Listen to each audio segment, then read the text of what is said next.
Hello, everybody, and welcome back to the Cowboys Fan Show. Zach Anaya, alongside my co-hosts, plural this time, Tyler Ortega and Kimberly Temple, and our fan of the week, the original co-host of the Cowboys Fan Show, Ed Nunez. How you doing, bud? Hey, Zach, I appreciate it. I don't know about the original co-host. Like I said, Zach the Voice and I, nobody can replace him, but I appreciate that. You know, you just keep boosting my ego, and that's not what I need. That is not what I need right now. Dangerous. That's dangerous game. So, Ed, last time you were here, the Cowboys looked like they were going to go on a roll. Started the season 0-2. You and Tyler were probably the good luck charm for the Cowboys, but since that time, 0-4, no Dez, no Tony Romo, no hope. Well, you know what? They had plenty of hope on Sunday. 3 interceptions by Matt Castle. A couple of those, and I saw Tyler Ortega, in the highlight segment. Terrence Williams doesn't finish that route. If he finishes the route, I think a couple of receivers undercut their routes too. So in Matt Castle's defense, although that one throw that came out of his hand, like the wounded duck, Tyler wanted to break out the shotgun and shoot it. That was a wounded duck. I got to say this: can they hang on for a couple of victories? This Sunday is a very tough matchup against a rejuvenated Seattle Seahawks secondary. Very tough matchup. Again, I'm looking ahead, and you shouldn't, but you can't help it if you're a Cowboy fan. You got Tampa Bay and Philadelphia. Are those victories until Tony Romo and Dez Bryant come back? Because it is what it is, Zach. We said that. Without those two playmakers in the lineup, you're seeing the effects of it, 4 straight losses. Next week is actually huge for us here at the Cowboys Fan Show as well, because our director, Paul, actually just caught his breath because he had to run so fast to catch up to the Seattle bandwagon 2 years ago after they won the Super Bowl. Oh, he changed the set to green. Smooth. You are very smooth, my friend. Very nice. But now we're going to move on to the huddle. This is Kimberly's new segment. Kimberly, you have a little bit to talk about the New York Giants, I think? I do. They're favored to win the NFC East this season. And I think after the win against the Cowboys, that just sets them up for that opportunity to do well. I'm not sure that that's going to happen, but right now the Cowboys are at the bottom of the NFC East, and hopefully for all of our sake, the Cowboys can boost themselves right back up to the top. I mean, Ed, how do you feel about this, about the Cowboys now being in last place after starting the season with 2 division victories? Look, the way I look at it is this. Now, Washington ekes out a win Sunday, which they should have lost. Every game that somebody's playing an opponent, I'm hoping they lose. Washington is 2-4, 3-4. The Giants don't look strong. The Eagles, look, they're the best team in the division. I'll still say that when they get their team back. But in the interim, can they hang on for a couple more wins? Is it going to be 2-7 when Romo and Dez come back with them having to run the table? They've got a game against Green Bay at Lambeau Field. Can they win, though? There's a lot of ifs and buts here, Zach. So hopefully they have a couple of wins under their belt before Tony Romo and Dez Bryant come back, because if not, it's going to be all for naught. And Tyler, the Redskins have a huge comeback this weekend. The Eagles lose not a close game, but a competitive game against the undefeated Panthers. And the Giants beat the Cowboys. What are you thinking as far as the NFC East? Well, now when I look at the NFC East from top to bottom, I think at this point the Giants are the most established and complete team.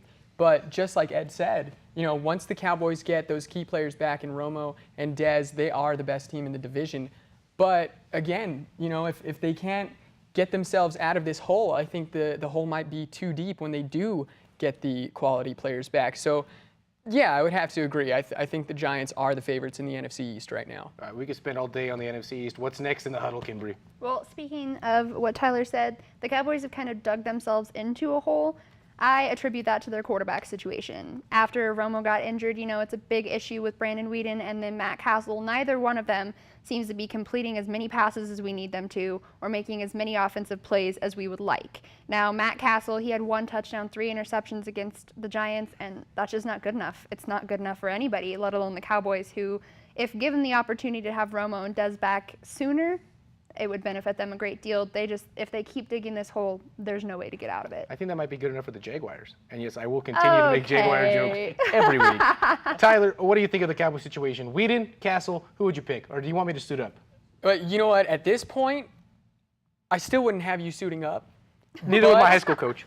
But no, I think you have to let Castle play a little bit more. Mm-hmm. He's only had 1 game. It was on the road. It was a divisional game, which everybody knows those are the toughest games of the season. So Castle, he showed some really good flashes. He showed some really bad flashes, but you can't give him the hook right after 1 week. I think you have to stick with Castle going forward because he's proved. Look at his track record. He is a viable backup quarterback option. Would you have to agree with that, Ed? Do you stick with Castle or do you give Weeden another chance? Or like I said, I'll go suit up for the Cowboys, man. I'll do it. Well, I'll tell you what, you might be next, Zach. And one of the suggestions I saw on Facebook the other day is, the usual sign Tim Tebow. Let's be serious. That's not going to happen. I don't want it to happen. That's not even a viable option. I would stick with Matt Castle. He felt the pressure much better than Brandon Weeden did. He didn't check down as much as Brandon Weeden did. Got the ball down the field a little bit. I really like that Bryce Butler. I like him a lot. I can't wait till Dez comes back to see what kind of receiver he'll be once they have their full complement of receivers in there. All right. What's last on the huddle, Kimberly? All right, Des Bryant and Hardy had a little bit of a scuffle against the Giants, or on the sideline against the Giants this weekend. So I'll let you guys kind of talk about that a little bit more. I didn't really get to see it, but I did want to bring it up because I know it's important. Hey, just two aggressive guys. I mean, really. Yeah, it's what they always say. When the team is winning, everything is good. But when the team's losing, everything is bad. So it initially all started when, after that kick return from Dwayne Harris, took it back for 6, Greg Hardy went to the special teams huddle, slapped the clipboard out of the coach's hands. And I think that's what really fired Dez up. Dez got in his face. Hardy didn't like it. They jawed back and forth a little bit, two really competitive guys. But I like to see that. I like to see that from my defensive end. When you think of defenders, typically they're these real big, nasty, mean guys. That's the kind of guy that you want at defensive end. So personally, I have no problem with it.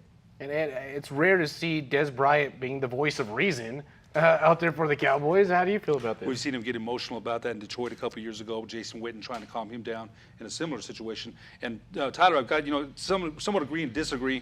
I don't like him slapping down the coach's clipboard. I had a problem with that. Right. I don't think he should have done that. Right. Now, look, I got to say this. I think Hardy, he's been good for the Cowboys as far as on the field, 3 sacks in 2 games. Has he learned his lesson? I kind of question that because I don't see a lot of remorse or a lot of humility from what happened. And, even the press conference afterward, next question, no comment, things like that. Yeah. I don't know about, this guy seems like a ticking time bomb to me. We'll just have to see. Now, he's Jerry Jones' favorite son. You're watching the Cowboys Fan Show. Next up, Tyler T.O.'s Keys to the Game and Scouting Report. Don't go anywhere.